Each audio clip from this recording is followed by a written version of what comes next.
కవిత counter attack. నన్ను target చేస్తే వదిలేది లేదు, ప్రత్యర్థులకు మాస్ వార్నింగ్. నమస్కారం. తెలంగాణ రాజకీయాల్లో కల్వకుంట్ల కవిత పేరు ఇప్పుడు ఒక సంచలనం.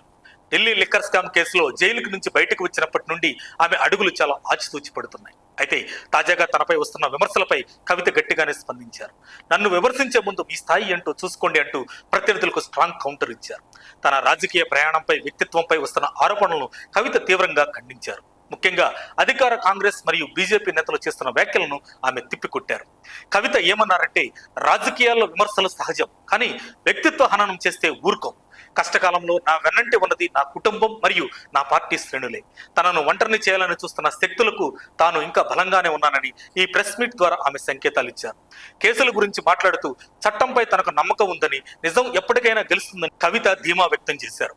జైలు జీవితం తనను మానసికంగా మరింత దృఢంగా మార్చిందని, ప్రజల కోసం పోరాడడంలో వెనక్కి తగ్గేదే లేదని స్పష్టం చేశారు.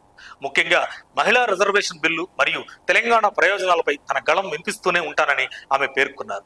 ఇది ప్రత్యర్థులకు ఒక రకమైన హెచ్చరికగానే రాజకీయ విశ్లేషకులు భావిస్తున్నారు. రాష్ట్రంలో ఉపాధి అంటే ఒక జోక్గా మారిందని, యువత అవసరాలను ప్రభుత్వం అర్థం చేసుకోవడం లేదని కవిత విమర్శించారు. 18 నుంచి 25 ఏళ్ల జెన్జీ యువతను నమ్ముతున్నట్లు చెప్పారు.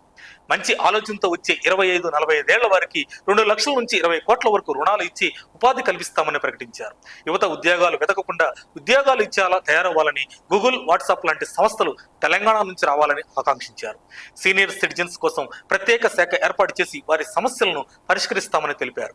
65 ఏళ్లు దాటి రిటైర్డ్ అయిన IAS, IPS లు కూడా బ్యాంకు రుణాలు ఇవ్వడం లేదన్నారు. తమ ప్రభుత్వం వచ్చాక సీనియర్ సిటిజన్స్ కోసం ప్రత్యేక చర్యలు తీసుకుంటామని చెప్పారు. అగ్రవర్ణాల్లోని పేదలు, దివ్యాంగులు, మాజీ మావోయిస్టులు, మాజీ సైనికులు అందరికీ ఇళ్లు కట్టించడం సామాజిక న్యాయమేనని కవిత వివరించారు. అమ్మలా పాలన చేస్తేనే ప్రజలకు న్యాయం జరుగుతుందని, తమ పాలన అలాంటిదే అని కవిత పేర్కొన్నారు.